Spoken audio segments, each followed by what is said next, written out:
Bonjour à tous, bienvenue dans l'écho du lundi 13 janvier 2020. Photo du jour, c'est l'Opéra de Sydney qui rend hommage aux pompiers et volontaires face aux énormes incendies que connaît l'Australie en ce moment. C'est une véritable catastrophe naturelle. Plus de 500 millions d'animaux sont décédés, bien entendu aussi des pertes humaines et matérielles considérables auxquelles doit faire face le pays, le continent. On le souhaite bien entendu bonne chance pour contenir au maximum ces incendies, mais ça prendra encore plusieurs semaines pour les éteindre complètement. Vous voyez, dans un contexte où finalement les marchés actions sont en légère baisse. Alors ce week-end, l'information la plus importante est le fait que l'Iran ait reconnu que finalement l'avion qui a tué 176 personnes était un missile lancé par erreur. Alors cela a provoqué aussi pas mal de tensions dans la rue à Téhéran, mais vous voyez que pour le moment, l'effet sur les marchés est toutefois contenu, puisque quand on regarde ce matin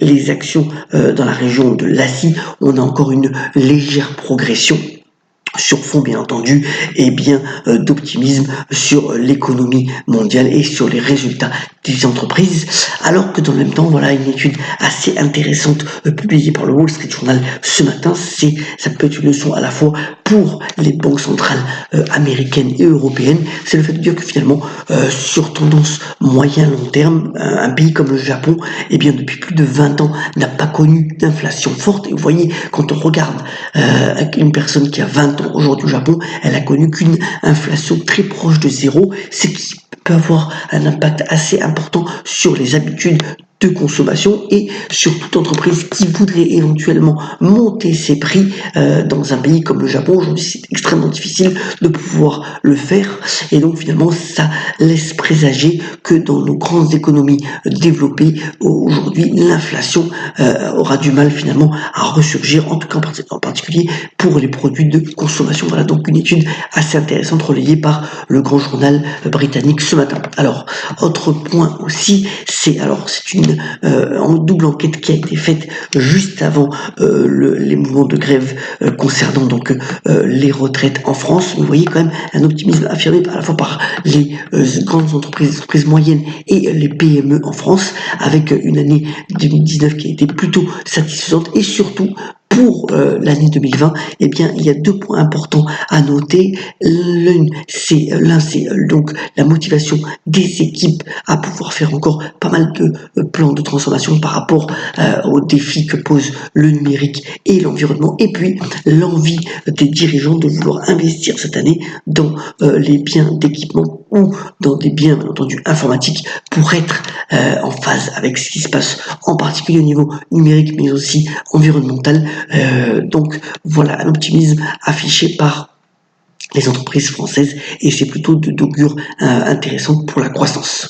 Alors, comme tous les lundis maintenant, on met l'agenda avec les éléments clés qui se viendront cette semaine. Alors, deux points importants, bien entendu, des chiffres d'activité encore et d'inflation à la fois aux États-Unis et un petit peu moins en Europe. Bien entendu, le point clé, ce sera mercredi 15 janvier, normalement l'accord commercial qui va être signé entre les États-Unis et la Chine, puisque le vice-premier ministre Liu va venir à la Maison Blanche le signer. On verra si l'accord est conforme à ce qui a été prédit par les analystes. Et puis c'est le début des résultats des sociétés du dernier trimestre 2019, avec, vous voyez, énormément de banques américaines en particulier qui vont publier. C'est pour le début des résultats de société. C'est traditionnellement ces banques-là qui publient. Et puis aujourd'hui, c'est petite note personnelle, donc la journée de l'hypersensibilité. Et en fait, ça concerne énormément de personnes.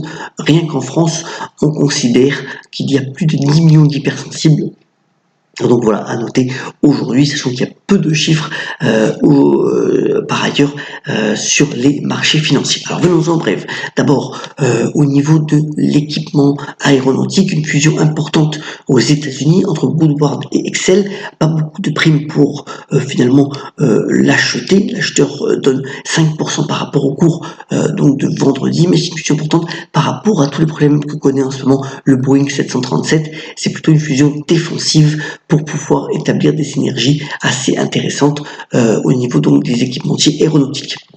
Alors, vous voyez que à la fois le cours de Renault et celui de Nissan depuis 5 ans est en berne et les informations relayées ce matin par le Financial Times ne vont pas aider. En effet, Nissan voudrait de nouveau avoir son indépendance sur au moins certains pans de son activité, alors que dans le même temps, on attend de la part donc de Jean-Dominique Sénard, donc le patron finalement de l'Alliance, et bien dans les prochaines semaines des éléments pour pouvoir démontrer que finalement cette alliance fonctionne bien. Donc voilà, c'est toujours délicat, alors que dans le même temps, eh bien Carlos Ghosn met au prud'homme Renault par rapport donc à sa démission forcée, et il le fait depuis Beyrouth, bien entendu.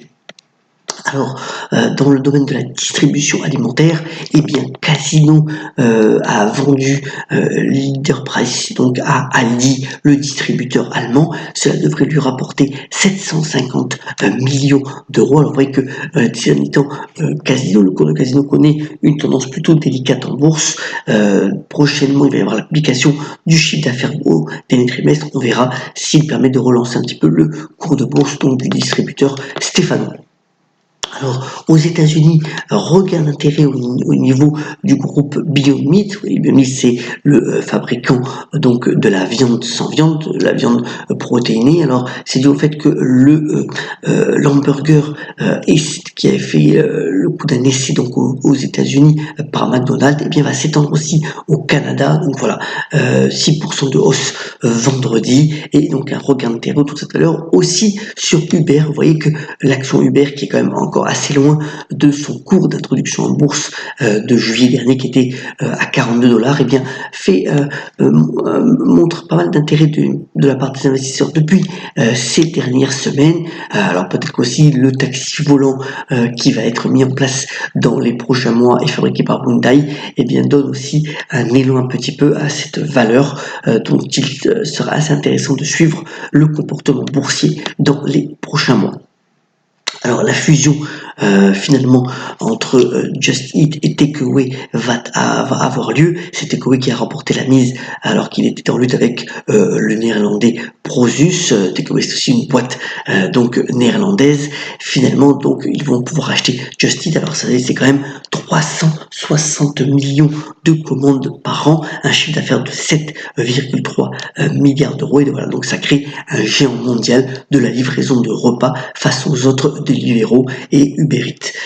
Ça va peut-être rappeler encore à d'autres mouvements de concentration. Là aussi, ça va être assez intéressant à observer. Un mot sur l'acteur qui est finalement habitué aux grands écarts permanents, alors que dans le même temps, Val d'Isère, eh bien, sont fêtés les 40 ans finalement des bronzés fonds du ski. Eh bien, Thierry Lhermitte, lui, est sur scène pour jouer en solo les Fleurs du Soleil de Simon Wiesenthal. Alors, Simon Wiesenthal, c'est le fameux chasseur des nazis. C'est une prestation sur scène pour évoquer le pardon possible ou impossible vis-à-vis des nazis. Voilà, donc un acteur qui sait sans cesse se renouveler et qui peut passer facilement de la comédie à des prestations peut-être plus sobres et plus graves. Voilà, pour ce grand acteur qui est Thierry Lhermitte, c'est important de le saluer ce matin. Terminons ce morning call en vous souhaitant une excellente semaine à venir, et par la citation du jour, elle nous vient de Charles Perrault, qui a notamment bien entendu écrit Peau d'âne ou le petit chaperon rouge, et qui a notamment déclaré: le bonheur continu nous rend audacieux. Je vous souhaite d'être audacieux, solidaire et d'avoir la pêche cette semaine, et on se retrouve demain pour un nouveau morning call thématique. Excellente journée à tous.